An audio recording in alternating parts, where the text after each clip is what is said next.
sunshine, my love, welcome back. Today, without further ado, I just want to talk about the 3 things that you absolutely must know about yourself. And if I'm being a little bit nosy about the people around you, also the closest people to you. Now we're talking about drum rolls. First of all, the sun sign. Second of all, what is the second one, Stephanie? We're forgetting.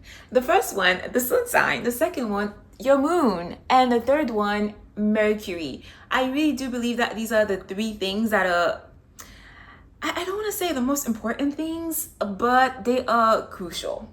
Okay, and you should definitely know that about yourself, but you should know your entire, not just that, you should also know other things about your chart when it comes to you. But when it comes to dealing with other people and having relationship, all sorts of relationship, not just romantic relationship, but even just work relationship, I really do believe that knowing these 3 elements can save us so many headaches. Now, let me tell you why I decided to record this episode today. This episode is brought to you by the drama that was going in my life last week. So I have talked about this previously, but again, this podcast is based on, pretty much I get inspired from things that I go through myself, and then we are all connected, and I talk about things, and I, after processing them, because my brain is always like a computer, always computing things, and I come up and discuss them here. So last week, I talked about that before, but my grandma passed away a couple of weeks ago, and I had to fly to the United States to go to the funeral last week. And oh my goodness, it was absolutely a wild moment. Now, we are a huge family. My grandmother, bless her soul, had 9 kids, and it's absolutely crazy. I can't even wrap my head around the concept of having 9 kids. It's like, what? It's just whoa. But anyways, she was a really, really, really strong one. And each one of those uncle and aunt had many, many kids. So now we're not even going to talk about the cousins and then the other ones that come after that. But let's just talk about like the sisters and brothers, for a little while. And a lot of us, we had to kind of meet up in the same house.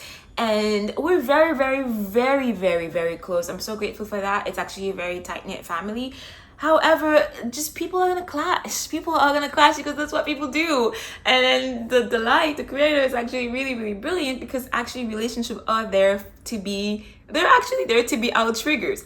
I should probably make an episode about that. And oh my goodness, along with the thousands other episodes I want to make and talk about. However, we need to understand that relationship, all of them are literally there to trigger us. They're there to be mirrors to us and pretty much help us grow and trigger the hell out of us, because wherever you triggered is literally a key. It's pretty much where your soul is, a major component of where your soul came here to evolve in this current reincarnation, in this current lifetime. So no need to say that, oh my goodness, I was triggered like crazy. Even with all the work that I do, with all of the healing and all of the, you get it. Once you get into a family unit, you get triggered. And I guarantee you, it's impossible. It doesn't exist. You will never find one relationship that doesn't trigger you at some point. Doesn't matter if you have the most loving, amazing relationship, but there is supposed to be friction. That is how, like, if 2 people are alive, there's gonna be friction. And I think the reason why we love dogs and cats so much is because there's no friction. They don't talk back to us. They don't say anything. They worship us. So we love them. But when it comes to humans relationship, it doesn't work like that. So here I was in a house with my aunts and all of these things, and it was really fascinating, like noticing each personality, how they would interact with one another, how they would process grief, and how they would just like lash out at each other, or who would be there to be the stable one, who would be there to be like, it was fascinating. I swear, it was like being in an astrology boot camp. So of course, being the astrologer that I am, I pulled out every single person's chart. It's so funny. Looking back, it was just like so funny. People probably thought I was weird, but of course I made it under, very, very discreetly. And just every time I pulled out each of my uncle and auntie's chart, I would pay extra attention to, well, of course I already knew all of their sun signs, but I would pay extra attention to the moon. I didn't know their moon before because I never pulled out their birth chart before.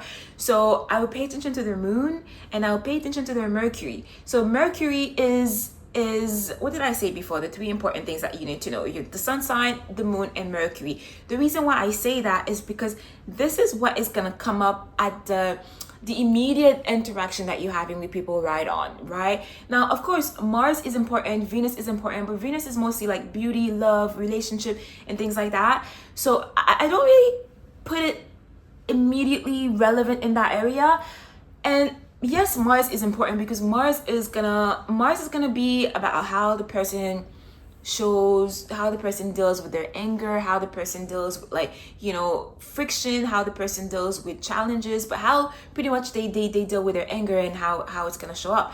So Mars is extremely important in that case. But I want to keep this very simple. So the three factors that I mentioned, the sun, the moon, and the Mercury. Why is that? Because I noticed myself using astrology to wade through the week. Like, again, I was in the house with many family members. A lot of us, we haven't seen each other in a long time. And when you're caught up in that family setting, people still see you the way they saw you when you were a kid, let's say. It doesn't matter if you're not that person anymore. And a lot of us, we don't really feel like we have that many things in common with our family, with many of our family members, but we're together by association, right? So in other way, they're kind of part of our group of people that we're responsible for. So we kind of have to find a way to deal with them. Like, a lot of the family relationships are very easy. Some of them are challenging. Again, they're all there for us to grow. So this is what I find, that knowing the sun, the moon, and Mercury help you navigate that immediate interaction that you're having. Let me give you some concrete example. So why am I saying that? I noticed that the second I pulled in those 3 points, it was very easy for me to navigate everyone. So for example, knowing that, what example I can give you? For example, let's say someone is a Capricorn moon, right? Capricorn moon, usually the moon, I already made specific episode for each one of these things. You can find an episode on the moon where I'm just talking about the moon sign, and I have many episodes talking about the sun sign, and many episodes. I don't think I've done Mercury yet. Actually, I should do Mercury because I think it's so important. But the moon is pretty much the reactive system of the person, right? So how does that person process his emotion? Likes to see the moon as who they are really when they're alone, all by themselves. So I like to know the moon sign, but knowing the moon sign always make me feel like I'm kind of intruding in people's privacy a little bit, because this is the part that most people don't really show to the outside world. We tend to navigate the outside world with our ascendant, with our rising sign, which is the one that my mentor sees as the higher self. But so the rising sign, we're not going to talk about this today because we're talking about family members. You already know them.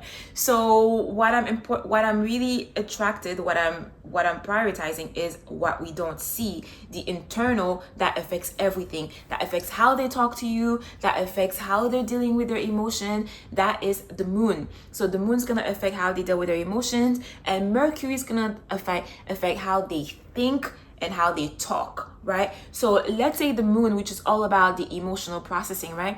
And we take Capricorn. Capricorn is a very reserved moon. So Capricorn likes things to be quiet, stable, nothing crazy hectic.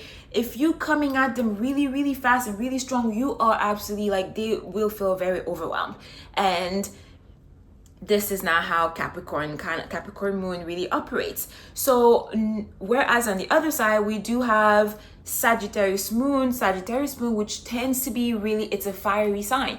It's gonna push out all the energy, whereas Capricorn moon is very internal, and it's gonna pretty much keep everything inside and really like trying to like pace everything and find the calm in the storm. Whereas Sagittarius, being a fire sign, is gonna be like pushing out everything outwards. That's how they process emotion. That's how they stay sane. It's gonna come out.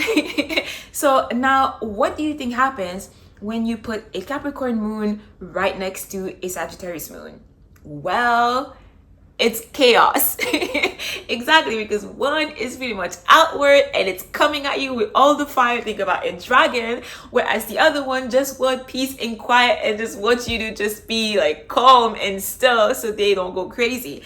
So I really noticed all those dynamics in the family, and it was fascinating. The astrology was on point. I'm telling you, it was like being in the research field. It was mind-blowing. My mind was like, oh my God, like, wow. And knowing that way you can approach each person accordingly.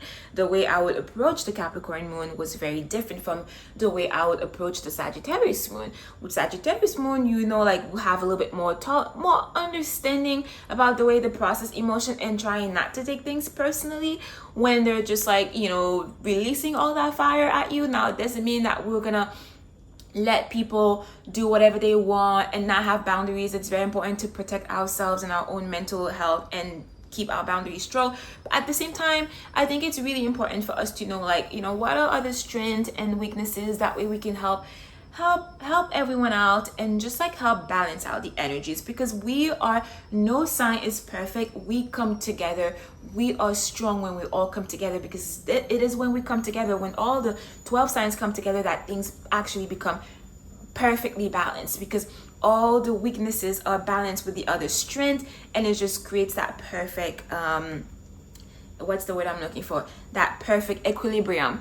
So this was pretty much why I was like, oh my goodness. And also the Mercury, I would be like, oh, why is so-and-so talking like that? Why is so-and-so always cut up in, like, you know, in their shadow? So, and their non-elevated self, they would be like, you know, they can, for example, Pisces in a non-aware self can really be cut up in a lot of victimhood and a lot of, you know.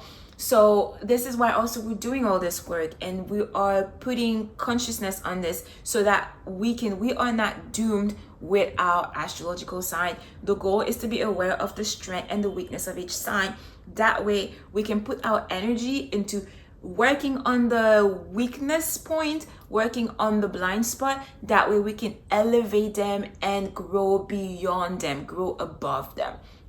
But the problem happens when we don't have awareness. Then this is when we start being victims of our, you know, of the energies behind our sign. But it was never meant to be like that. It was really meant for us to elevate above the zodiac sign, because they're here to help us, but they're also here to help us do the work that the soul needs to do, because every soul really chooses the astrological, the zodiac sign that it needs for that lifetime, because based on what work it's trying to do. So it's not random. Nothing is random, you know. So this is why awareness is everything, because when we're aware of that, then we can counterbalance it and work on that.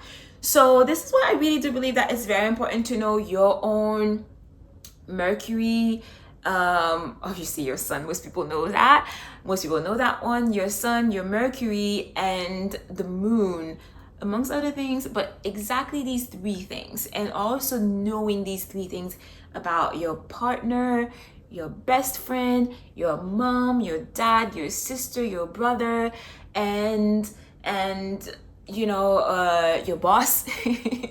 It's so easy to know these things, because it's very easy to find out the person's birthday, and then it's very easy to find out. You can gently ask, you know, where they're born. Again, I'm not telling you, there's also, like, we need to be ethical, but the idea behind this is really so we can, the goal is not for us to have people's information and for us to just, like, you know, bash them and then to just like make fun of them or to joke about them or to gossip with other friends. This is not the goal. Remember, energies, nothing we're doing is wasted. The energy you put out is the energy you get back.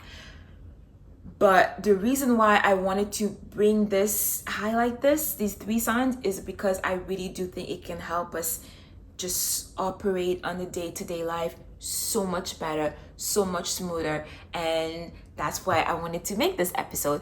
On that note, this was an impromptu one. As usual, there is no outline, and I hope this was really, really useful to you. Again, you can always get a birth chart reading with me. All the links are down below. Again, it is a crime. It is a crime. I really do believe everyone should have the birth chart reading. It's just absolutely insane. You can see like it's a major tool to know like what is your purpose? What did your soul come here to do? What is the focus? There is so much to learn on your birth chart. You can learn about your past life, that way explaining why you have so many strengths, or why you comfortable doing X, Y, Z, and then is it challenging for you to do other things that you're trying to do. Often this will be revealed in your North Node, amongst other things.